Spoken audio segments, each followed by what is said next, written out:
시편 1편은 시편 1편부터 150편 전체의 요약이고 서론이고 압축본입니다. 시편 1편에는 복 있는 사람의 삶과 어리석은 인생의 두 길이 소개되고 있습니다. 그래서 이 두 삶의 차이가 무엇인가를 말하고 있는데, 그 핵심은 하나님이 말씀하신 자리에 있었느냐, 그리고 하나님이 하라고 하신 그 일들을 했느냐에 의해서 갈라지게 됩니다. 그러니까 시편 150편 전체는 이 삶의 결과를 보여주고 있다고 보시면 됩니다. 그러면서 시편은 우리에게 거꾸로 묻습니다. 우리는 과연 우리의 삶은 어떠한가? 어디에 있는가? 무엇을 하고 있는가? 그러면서 개개인에게 묻는 것이죠. 나의 삶은 어떠한가? 오늘 우리가 창세기 13장을 읽었습니다. 여기에는 두 인생의 삶이 묘사되고 있습니다. 시편 1편에서 말한 복 있는 사람의 삶과 어리석은 인생의 결과가 기록이 되어 있습니다. 말씀을 하나하나 풀어가면서 우리 성도님들 모두가 등장하는 각각의 인물을 통하여서 하나님께서 말씀하시는 레마의 음성을 듣기를 바랍니다. 이것이 여러분 모두에게 오늘 하나님의 음성이 되어서 은혜가 되는 그런 복된 시간 되시기를 축복합니다. 오늘 주인공은 아브라함과 롯입니다. 아브라함과 롯은 갈대아 우르에서 함께 떠나게 되고 하란에 머물다가 하나님의 음성을 듣고 가나안 땅으로 오게 되지요. 그런데 가나안 땅에 도착을 했는데 여기에 가뭄이 들고 그리고 여러 가지 어려움이 찾아오게 됩니다. 양식이 없는 거예요. 그래서 이 두 가문은 애굽으로 피신을 하게 됩니다.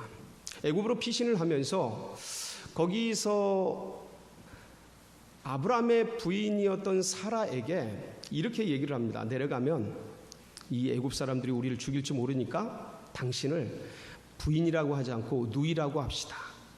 그러니까 이러한 우여곡절 끝에 애굽에 내려갔는데 놀랍게도 바로 왕에게, 하나님의 역사를 통해 바로 왕에게 이 아브라함 가문 가운데 큰 재물을 내려주게 됩니다. 사라 덕분에 그런 은혜를 입게 됩니다. 그러니까 참 어려움과 힘든 일들이었는데 그걸 화를 변해서 하나님이 복으로 만들어 주셔서 애굽에서 올라올 때는, 가나안에 올라올 때는 큰 부자가 됩니다. 그래서 아브라함도 부유하게 되고 그리고 롯도 부유하게 됩니다. 그것을 창세기 13장 2절에는 이렇게 묘사하고 있습니다. 한번 말씀을 잠깐 보실까요? 시작. 아브라함에게 가축과 은과 금이 풍부하였더라. 그래서 애굽에서 네게브라고 브엘세바 밑지역의 광야 지역으로 올라오게 되는데, 거기 있으면서 이제 여러 가지 일들을 하다가 베델 지역으로 아브라함과 롯이 올라가게 됩니다. 근데 베델 지역에서 목축업을 하는데 양을 기르고 염소를 기르는데 아브라함의 목자와 롯의 목자들이 서로 짐승들이 많아져서 이 목초지를 두고 자꾸 다투는 일이 발생하게 됩니다. 별로 없을 때는, 재산이 없을 때는 아무런 문제가 되지 않던 게 재산이 많이 생기고 소유들이 많이 생기니까 이게 서로 목자들이 밭을 두고 풀밭을 두고 물을 두고 이렇게 다투는 일이 빈번하다 보니까 이 소식을 아브라함이 듣게 됩니다. 그래서 롯을 불러서 이렇게 대책을 협의하게 되죠. 그러면서 이런저런 의논을 하다가 결론이 뭐였냐면, 현재 우리가 가지고 있는 짐승들이 지금 있는 풀이나 이런 양식에 비해 너무 많으니, 한마디로 말하면 풀이 작으니까, 협소하니까 우리 서로 분가하자. 그러면서 아브라함은 롯아, 네가 좌하면 내가 우하고 네가 우하면 내가 좌하겠다. 그러면서 좋은 땅 선택권을, 우선 선택권을 롯에게, 조카 롯에게 주게 됩니다. 여러분, 이게 어떤 삶의 이해관계가 얽히면 이렇게 양보하기가 쉽지가 않습니다. 이게 이제 내 일이 되고 이해관계가 얽히면 참 쉽지 않은 일인데, 근데 아브라함의 이 참 포용력과 배포를 볼 수 있는 멋진 장면 중에 하나이지요. 자, 그래서 이제 우선 선택권을 롯에게 양보를 했습니다. 그럼 조카이고 삼촌 아닙니까? 어르신이잖아요. 아버지 뻘이잖아요. 레벨이. 그렇다면은 롯 입장에서는 무슨 삼촌 무슨 말씀입니까? 이 목자들이 이렇게 다투고 이렇게 된 거 참 너무 송구하고 죄송했는데 제가 먼저 선택할 것이 아니고 이제 이렇게 분가하는 마당에 삼촌께서 먼저 좋은 곳을 택해서 가시고, 그러면 제가 그 뒤에 따라가도록, 다른 곳으로 이렇게 선택해 가도록 하겠습니다 하고 말하고 행동하는 것이 상식적이고 예의적이고 기본적인 태도 같은데, 롯은 그렇게 하지 않았습니다.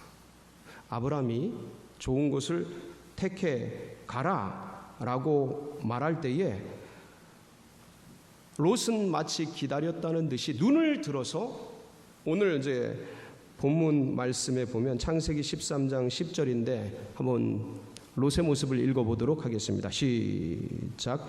이에 롯이 눈을 들어 요단 지역을 바라본즉 소알까지 온 땅에 물이 넉넉하니 여호와께서 소돔과 고모라를 멸하시기 전이었으므로 여호와의 동산 같고 애굽 땅과 같았다. 그러니까 눈을 들어 바로 이 베델이 이 해발이 한 800m 되는 지점이거든요. 쫙 내려다 보니까 저 요단 지역에 아주 풀들이 쫙 펼쳐져 있고 마치 너무너무 목축하기 좋은 지역이 있는 거예요. 소돔과 고모라 도시 문명도 있고 그 지역에 초원도 있고 물도 있고 목축업을 하기에 최고 좋은 지역이 보이는 거예요. 그래서 그 지역을 선뜻 선택해서 떠나가게 됩니다. 아이고 참, 삼촌에게 형님 먼저, 아우 먼저 이렇게 멋진 장면이 나왔어야 되는데 마치 기다렸다는 듯이 선택해서 떠나버리는 모습이 어떤 면에서는 좀 안타깝고 좀 아쉬운 점이 많이 남는 지점입니다. 그런데 오늘 본문의 말씀 10절을 보면 롯은 아브라함의 말이 떨어지기 전에 베델을 떠나서 눈에 보기에 좋았던 요단 들녘, 한마디로 말하면 성경에서 어떻게 묘사하고 있냐면 여호와의 동산 같고 애굽의 지역과 같은, 눈에 보이는, 아름다워 보이는, 너무 좋아 보이는, 풍성하고 도시 기반이 잘 되어 있는 그곳을 향해서 주저없이 선택해서 떠나갔습니다. 자, 이후에 롯의 삶은 어땠을까요? 이게 중요합니다. 아마도 여러분이 다들 잘 아실 겁니다. 롯이 어떻게 그 최후의 결말들이 있었는지. 순간의 선택이 10년을 좌우하는데 롯의 이 선택은 그의 운명과 인생을 결정하고 바꿔버리게 되었습니다. 겉으로 보기에는 에덴 동산 같고 애굽 땅과 같고 아름다웠던 요단 지역이었지만 오늘 13절에 성경은 뭐라고 평가하고 있습니까? 우리 13장 13절을 한번 보도록 하겠습니다. 시작. 소돔 사람은 여호와 앞에 악하며 그러니까 겉에 보기엔 화려하고 눈에 보기에는 너무나 멋지고 마치 그 나일강이 흐르면서 삼각주를 이루어서 가뭄과 그 어려움 속에서도 풍성한 열매를 맺는 그 애굽 땅과 같이 보이고, 그리고 여호와의 동산 에덴 동산과 같이 보였던 그 소돔과 고모라 요단 지역. 근데 이 요단 지역의 이면에는 속은 하나님 앞에 죄인되고 부패하고 타락하여 큰 죄인으로서 살아가던 그런 지역이었다라는 것이지요. 결국 그렇게 아름다워 보였던, 눈에 보이기 좋았던 그곳을 향해 나아갔던 롯은 이 소돔과 고모라 삶 속에서 무너지게 됩니다. 어떻게 무너지게 됩니까? 베드로후서 2장 6절로 8절 말씀을 보면 베드로가 이렇게 묘사를 합니다. 함께 보실까요? 시작. 소돔과 고모라 성을 멸망하기로 정하여 제가 되게 하사 후세에 경건하지 아니할 자들에게 본을 삼으셨으며 무법한 자들의 음란한 행실로 말미암아 고통당하는 의로운 롯을 건지셨으니 이는 이 의인이 그들 중에 거하여 날마다 저 불법한 행실을 보고 들으므로 그 의로운 심령이 상함이라. 그 의로운 심령이 상함이라. 부패했다라는 뜻이에요. 그러니까 믿음의 백성으로서 그러한 도시에 들어가서 그러한 지역에 들어가서 선한 영향력을 끼치는 삶을 살았던 것이 아니라 세속적이고 세상적인 삶의 영향을 받음으로 믿음의 삶에 금이 가고 신앙의 생활에 어려움이 찾아오고 마음이 부패하여지고 상하여졌다라는 것이, 다른 말로 하면 예배의 삶에 흐려지고 기도의 자리를 떠나고 말씀을 향한 눈이 세상을 향해 갔다라는 것이죠. 쾌락적이고 향락적이고 세상 문명에 자극되어서 영성이 부패하고 일상은 무너지고 결국 부끄러운 삶으로 생이 변해버렸다라는 뜻입니다. 베드로의 평에 의하면 이 롯은 의인이었습니다. 그런데 이 의로운 롯의 심령이 상해버린 거죠. 여러분, 오늘날 이 구약의 의롭다는 표현이 무엇입니까? 믿음의 사람이었다라는 것이에요. 구원받은 인생이었다라는 거예요. 하나님의 사람이란 뜻입니다. 분명합니다. 그런데 그러한 자도 하나님이 말씀하시지 않은 곳, 하나님이 하라고 하지 않은 것, 그런 것에 나아갔을 때 이런 비극적인 삶의 운명으로 전락하게 되었다라는 것이죠. 여러분, 롯이 왜 이렇게 되었습니까? 결정적인 순간 하나님께 묻지 않았기 때문입니다. 아브라함이 땅의 선택권을 롯에게 주었을 때 당연히 롯은 양보했어야 돼요. 아닙니다, 삼촌이 먼저 했어야 합니다. 그리고 새로운 삶을 찾아 떠날 때 당연히 주님께 묻고 듣고 순종하며 한 걸음 한 걸음 그 길을 걸어갔어야 하는 것이죠. 믿음의 백성으로서의 자세, 그것을 놓쳤던 것입니다. 결국 롯은 내 소견에, 내 눈에 좋은 대로, 내 감정과 내 지식과 노하우와 실력과 능력에 좋은 대로 요단 지역을 택해 가서 결국은 거기서 비참한 결과를 맞이하게 되었던 것입니다. 반면 오늘 말씀 14절에 보면 롯을 떠나보낸 아브라함의 삶이 나옵니다. 여러분, 우리 14절 함께 읽어볼까요? 시작. 롯이 아브라함을 떠난 후에 여호와께서 아브라함에게 이르시되 너는 눈을 들어 너 있는 곳에서 북쪽과 남쪽 그리고 동쪽과 서쪽을 바라보라. 지금 아브라함과 하나님이 뭐 하시는 거예요? 대화하시는 겁니다. 여러분, 하나님과 인간의 대화를 뭐라 그래요? 기도라고 합니다. 아브라함은 지금 기도하고 있는 겁니다. 하나님, 어떡할까요? 하나님, 롯이 떠났습니다. 저는 어디로 갈까요? 그때 주님이 말씀하신 거죠. 동쪽과 남쪽, 북쪽과 서쪽 바라봐라. 네가 바라보는 그 땅을 내가 너와 네 후손에게 다 주리라. 그리고 이런 약속을 하신 하나님께서는 아브라함을 어디로 인도하셨습니까? 오늘 18절에 보면 한번 18절 보겠습니다. 시작. 이에 아브라함이 장막을 옮겨 헤브론에 있는 마므레 상수리 숲풀에 이르러 거주하며 거기서 여호와를 위하여 제단을 쌓았다. 어디로 인도하셨어요? 헤브론으로 인도하셨습니다. 여러분, 롯이 선택한 요단 지역은 정말 괜찮은 지역입니다. 눈에 보기에, 사람이 보기에는 해변 지역이었고 요단강 주위에 있었고 그렇기 때문에 물이 많고 저지대의 초원지대이기 때문에 아주 풀들도 많았습니다. 상당히 목축업을 하기에는 괜찮은 지역이었죠. 그러나 지금 하나님이 아브라함을 인도하신 이 헤브론은 정반대였습니다. 헤브론이 해발 900m가 넘습니다. 여러분, 우리 이 서울에서 제일 높은 산 중에 하나인 저 북한산이 몇 미터인지 아세요? 북한산이 100군데가 838m입니다. 이 100군데, 저 북한산 꼭대기보다 100여 미터 높은 데가 바로 이 헤브론입니다. 엄청나게 높은 곳이에요. 그러니까 그 거친 산지, 높은 산지에 거기서 사람이 무엇을 할 수 있겠습니까? 여러분, 저 북한산 꼭대기에서 무엇을 할 수 있겠습니까? 그거보다 100m 더 높은 거기서 과연 무엇을 할 수 있었겠습니까? 그 거친 산지, 그리고 그곳에는 이미 여호수아서를 보면 이미 안악자손이라는 거인 족속이 자리를 잡고 있었습니다.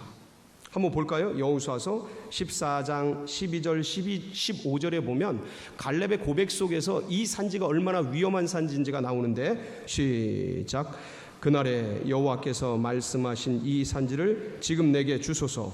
당신도 그날에 들으셨거니와 그곳에는 아낙 사람이 있고 그 성읍들은 크고 견고할지라도 여호와께서 나와 함께 하시면 내가 여호와께서 말씀하신 대로 그들을 쫓아내리이다 하니, 헤브론의 옛 이름은 기럇 아르바라. 아르바는 아낙 사람 가운데서 가장 큰 사람이었더라. 그리고 그 땅에 전쟁이 그쳤더라. 헤브론, 여기가 기럇 아르바라는 곳인데, 여긴 이미 아낙 자손이 점령하고 있었고 그들은 거인 족속이었던 거예요. 요새와 산성을 아주 두텁게 쌓아놨던 강력한, 이미 점유하고 있었던 사람들이었던 것이죠. 뿐만 아니라 거기에는 헷 족속이라는 히타이트 족속, 세계 문명사에 철기 문명을 제일 먼저 썼다라는 이 헷 족속이 그 지역을 이미 점유하고 있었습니다. 아브라함의 부인 사라가 죽었을 때에 이 헷 족속에게 아브라함이 매장지를 구하죠. 그게 창세기 23장 18절로 19절입니다. 같이 보겠습니다. 시작. 성문에 들어온 모든 헷 족속이 보는 데서 아브라함의 소유로 확정된지라. 그 후에 아브라함이 그 아내 사라를 가나안 땅 마므레 앞 막벨라 밭 굴에 장사하였더라. 마므레는 곧 헤브론이라. 이 헤브론 땅, 헷 족속 전체 모여서 헷 족속에게 땅을 구하는 겁니다. 고로 다시 한번 얘기하자면, 헤브론은 이미 이런 히타이트 족속, 철기 문명을 제일 먼저 썼던 헷 족속, 자존심이 얼마나 강한지, 여러분, 다윗의 30용사 중에 그 밧세바의 남편이었던 우리아가 헷 사람이었습니다. 정말 용맹하고 굽힐 줄 모르는 그런 용사 중에 용사들이었어요. 그러니까 이 헷 족속이 굉장히 강한 사람들이었습니다. 그리고 아낙 자손들이 엄청난 사람들이었습니다. 그러니까 이방인이 이미 점유하고 있는 헤브론 땅, 고산지대, 거칠고 거기 목축업을 한다는 게 별로 효과적이지 않은 그 땅, 인간이 보기에는 굉장히 거칠고 어려운 그 땅, 그런데 하나님이 그것으로 아브라함을 인도해 갔던 것이죠. 아브라함은 주님께서 있으라고 한 자리에, 그 자리에서 우직하게 버텨냅니다. 그리고 둘러보면 산밖에 보이지 않고 돌밖에 보이지 않는 그곳에서, 그 헤브론 땅에서 아브라함은 하나님이 마음 주셔서 했던 일이 있습니다. 그게 뭡니까? 사람을 키워내는 일이었습니다. 인재를 길러내는 일이었던 거예요. 그럼 창세기 14장 14절에 보면 북방 연합군 4개국 연합군이 내려와서 남방 5개국 연합군을 격파하고, 그때 롯과 그 가족과 주변에 있는 사람들을 끌고 포로로 끌고 갑니다. 그 전쟁에서 졌던 한 사람이 아브라함에게 찾아와서 롯도 끌려갔습니다 라는 얘기를 들었을 때, 아브라함이 집에서 길리웠던 318명의 용사를 데리고 단숨에 쫓아 올라가서 그 강력한 북방 4개국 연합군을 격파하고, 야전 전쟁을 벌여서 격파하고 포로로 데리고 돌아오게 되는데, 그 창세기 14장 14절에 보면 헤브론에서 아브라함이 했던 일이 기록되어 있습니다. 같이 보겠습니다. 시작. 아브라함이 그의 조카가 사로잡혔음을 듣고 집에서 길리고 훈련된 자 318명을 거느리고 땅까지 쫓아가서, 집에서 뭐하고? 길리고 훈련된 자. 아브라함은 그 척박한 헤브론에서, 하나님이 인도한 그 땅에서, 앞이 보이지 않는 캄캄한 그 땅에서 사람들을 한 사람 한 사람 키워내고 양육하고 훈육하고 훈련하고 용사로 만들어 갔던 것입니다. 그래서 북방 4개국 연합군 강력해요. 저쪽 북쪽이 셉니다. 근데 그 내려와가지고 남쪽 5개국 도시국가 연합군을 박살낼 정도로 강력했던 그 북방 4개국 연합군을 밤에 기습을 해서 다 박살내고, 그리고 포로로 끌려간 롯과 그리고 수많은 백성들을 끌고 내려올 정도로 강력했던 거예요. 그리고 집에서 길리우고 한 땀 한 땀 먹이고 입히고 그들에게 같이 동거동락했던 아브라함이었기에 이 318명의 전사들은, 용사들은 그 강한 군대, 생각을 해보십시오. 318명밖에 안 되는데 지금 남방 5개국 연합군이 박살났는데 그거 소문 다 들었을 거 아닙니까? 근데 가서 싸우자 라고 말했을 때 주저없이 따라 나선 이 318명의 용사들, 목숨을 함께 할 정도로 강력했던 이 용사들을 아브라함은 그 헤브론 땅에서 한 사람 한 사람 길러내었던 것입니다. 그래서 전쟁에서 승리하고 다 찾아올 수 있었던 것이죠. 아브라함은 이로 말미암아 이후에 가나안 지역에서 굉장히 존경받는 지도자가 됩니다. 아까 창세기 23장 6절 거기 보면 한번 볼까요? 사라 매장지를 구할 때 해족속이 말하는 건데 한번 읽어보겠습니다. 시작. 네, 주여 들으소서. 당신은 우리 가운데 있는 하나님이 세우신 지도자. 여기까지. 하나님이 세우신 지도자예요. 무슨 대가를 바라겠습니까? 사라의 매장지 그냥 가져가십시오. 그 존경받는 지도자가 된 거예요. 해족속에게, 이 강력한 사람들에게. 그리고 고대 중근동의 도시국가 왕들도 함부로 하지 못하는 위대한 반열로 서게 되었습니다. 창세기 14장 17절로 18절에 아브라함이 승리하고 돌아올 때 318명의 용사를 데리고 단까지 쫓아 올라가서 북방 4개국 연합군을 격파하고 포로를 다 데리고 돌아올 때 왕들이 맞이하는 장면이 나옵니다. 한번 읽어볼까요? 시작. 아브라함이 그돌라오멜과 그와 함께한 왕들을 쳐부수고 돌아올 때에 소돔 왕이 사워 골짜기 곧 왕의 골짜기로 나와 그를 영접하였고 살렘 왕 멜기세덱이 떡과 포도주를 가지고 나왔으니 그는 지극히 높으신 하나님의 제사장이었더라. 왕들이 나와서 뭐해요? 영접하고 축복해줘. 위대한 사람이 되었어요. 사랑하는 성도 여러분, 롯은요 자신의 눈에 보이는 대로 자기에게 유익한 대로 소돔과 고모라를 택해서 떠나 살게 되지 않습니까? 그러나 그곳에서 롯은 심령이 상하고 영성이 무너지고 기도의 삶이, 예배의 삶이, 하나님 말씀을 붙드는 삶이 다 깨어지고 뿐만 아니라 결국 이로 말미암아서 나중에 소돔과 고모라의 전쟁이 터지고 그럼 포로로 끌려가는 신세가 되어지고 나중에 다시 돌아와서 또 살게 되므로 결국 거기에 하나님의 불심판이 내려서 모든 재산 다 이루어지고, 그리고 나중에 이 심판 속에서 아브라함의 기도를 들으신 하나님이 결국 이 롯 가문을 끌어내는데 도망가면서 롯의 부인이 뒤를 돌아다 보므로 어떻게 됩니까? 소금기둥이 되어 죽어버리죠. 직사합니다. 그리고 롯이 피난 가가지고 산속에서 있을 때 두 딸과 같이 도망을 가게 되는데 결국 두 딸과 불륜 아닌 불륜을 저지름으로 말미암아 그 모압과 암몬이라는 이스라엘을 끝까지 대적하는 대적의 족속들을 낳게 되는 비극적인 삶을 살게 되지요. 그리고 롯은 그 다음에 성경 역사 속에 사라지게 됩니다. 없어져요. 반면 아브라함은 사람들이 보기에는 험난하고 거친 지역이었으나 헤브론 산지 900m가 넘는 엄청난 남방의 네게브 지역에 영향을 받는 광야 산지였지만 하나님이 인도하심에 뚜벅뚜벅 걸어내요. 우직하게 살아내요. 거기서 318명의 전사들을 길러내요.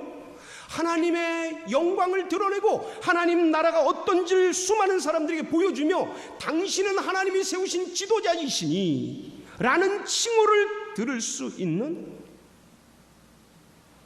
훌륭한 모범적인 그런 삶을 살아내는 인물이 되었습니다. 결국 후에 믿음의 조상이 되지요. 사랑하는 성도 여러분, 두 인물의 삶을 우리가 살펴보았습니다. 모두 크리스찬입니다. 모두 믿음의 백성입니다. 지금 나는 어디에 있습니까? 소돔입니까? 아니면 헤브론입니까? 우리 모두가 하나님께 묻고 듣고 순종하며 주님께서 있으라고 한 그 자리, 거칠어도 힘들어도 그 자리를 사수하며 주님께서 하라고 하신 그 일들을 꾸준히 견디어내며 해내어서 아브라함에게 쏟아 부어주신 그 축복을 우리 모두가 누리시는 성도님들이 다 되시기를 축복합니다. 같이 기도하시겠습니다.